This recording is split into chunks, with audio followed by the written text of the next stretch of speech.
Hey everyone. So you know I had to come yet again with some positive Westbrook news. Hi, Trisha. I could have barely get the words out, right? Positive Russell Westbrook news. It's unheard of. It's like, oh my god. But I had to do it. So I am friggin' pumped right now because news has come out from the interim coach for the Nuggets showing support for Russ. And in my last episode, I talked about how this narrative, this negative narrative about Russell Westbrook is really, really, really brainwashing a lot of people. It's really making it even difficult to get real basketball news anymore, because what the media is doing is they're capitalizing off the fact that a lot of people hate Russell Westbrook, and they're making articles that are titled that infer, yeah, they're on board with this narrative to try to hook people into clicking. And that, like, doing that during someone's entire career like they're doing to Russell Westbrook, is ridiculous. I wanted to uh read an article with you that confirms that interim coach, David Alderman, supports Russell Westbrook despite the fact that he played, I think, 17 minutes versus Sacramento. Now we saw in their last game versus who did they play last game? Brain fart. 27 minutes though, and that alone should prove that whatever people were saying about Russell Westbrook being finally shut down is ridiculous. Please like and subscribe to the channel. We're going to go over this article right now. And for all of you people who are not Russell Westbrook fans but are watching this, I'm just all about pure basketball. And whether or not you like Russ, we can all agree that the media coverage of him was way too ridiculous. So here's an article that I saw. Let me close a few. Yeah, here's an article that I saw that basically quotes David and lets us know that he is Team Russ. All right, so here we go. The title from this blog, which I'm not particularly. I know it's not a big time blog, but the big time blogs aren't gonna write this because you guys aren't gonna read it because it's not negative Russ news. But anyway, it says Denver's Nuggets interim coach makes his feelings clear about Russell Westbrook's role. All right, now let's go through this together. The firing of Mike Malone has led to a lot of talk in the NBA community, especially after reports emerged. One of the reasons behind the decision being the former coach giving Westbrook more minutes than some of the young players, which I we should all know that's really ridiculous. But let's move on to get through the article. However, the former MVP continued putting in good performances for the Denver Nuggets as he dropped 14 points off the bench in a crucial game against the Memphis Grizzlies. That's the team I forgot, Memphis. Westbrook was one of the players who closed the game and proved to be instrumental as he executed a play where he blocked a shot from rookie Zach Edney and displayed some great defensive resilience to get the win for the Nuggets. Right? Joker, he scored 26, 16, and 13. We already know, so we could skip this paragraph. Let's go to the main event, the part that I believe is really necessary right now. So it says, in a key game for the Nuggets, all the players stepped up, but Coach Adelman, Coach Adelman gave Westbrook his flowers and made a strong statement about his role on the team. Let's go. All right. So Adelman lauds Russell Westbrook for his performance against the Grizzlies. Again, he gives him laud, he gives him flowers, he gives him his credit, he gives him love for his performance against the Grizzlies.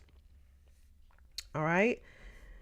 Speaking about Russ, here's it. Speaking about Russ, all right? Adelman said, I said it before the game. We're going to finish with the 5 guys who are playing well. Mistakenly, people said I didn't play Russ in Sacramento, and that wasn't the case. I'm going to read it again. Speaking about Russ, Adelman said, I said it before the game. We're going to finish with the 5 guys who are playing well. Mistakenly, let me get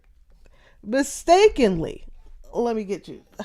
Mistakenly, y'all interpreted this as him directly disrespecting Russ and saying that Russ isn't playing well.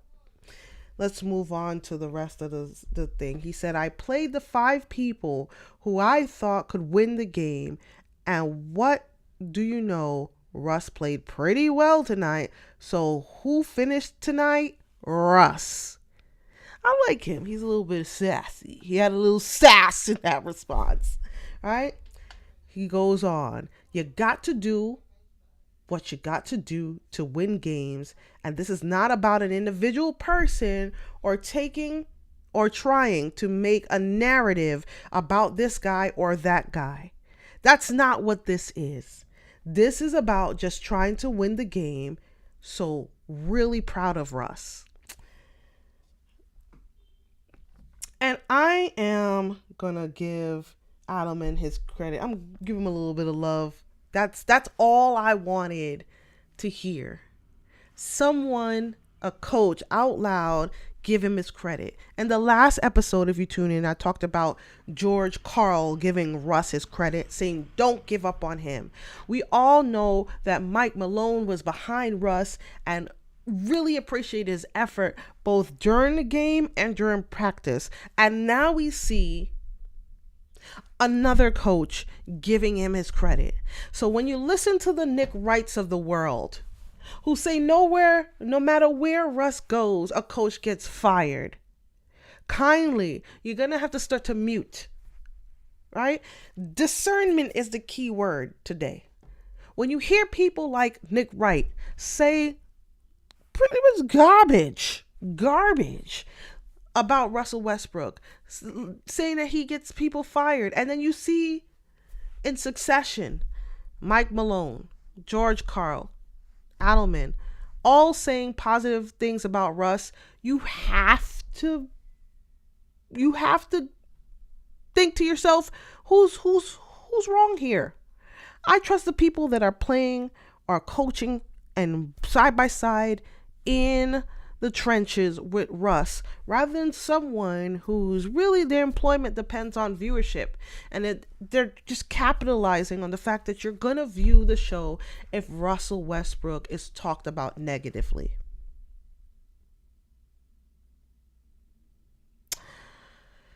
Speaking about coaches, I want to also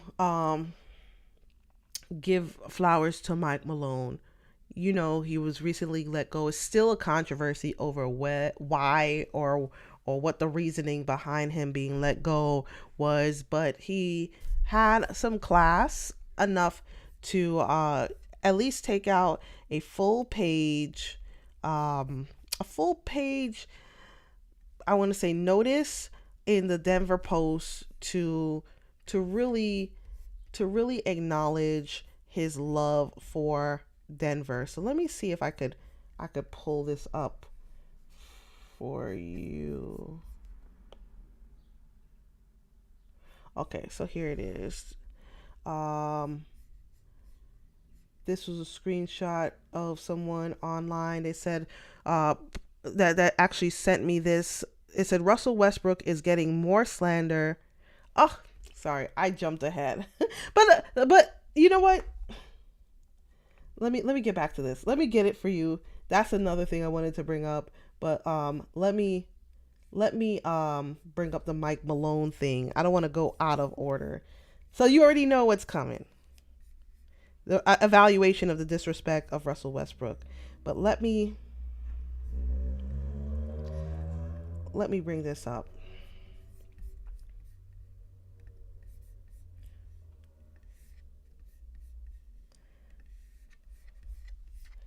All right. Thank you for your patience, and all of you who like this channel, please like and subscribe. Please, if you don't even like the channel but you support Russ, like and subscribe, because I'm gonna just give Russ his love no matter what. But here it is. So this is a screenshot of the page that Mike Malone took out in the Denver Post, and we'll read it together. He said, 10 years ago, I was presented with the incredible opportunity to be the head coach of the Denver Nuggets. Little did I know the profound impact that would have on the next decade of my life. I want to express the deepest gratitude to the Kroenke family, or the Kroenke family, sorry, all of our remarkable players, and my exceptionally talented coaching staff. It was an honor to work alongside of each of you every day. To Nuggets Nation, it's been my absolute pleasure to lead and fight for our team every night. To help bring Denver its first NBA championship is an accomplishment I will always cherish. I will be forever grateful for the unwavering love and support that you showed me and my family. Denver is home, and being your coach has been my privilege. Thank you all. Listen, I almost shed a tear right now.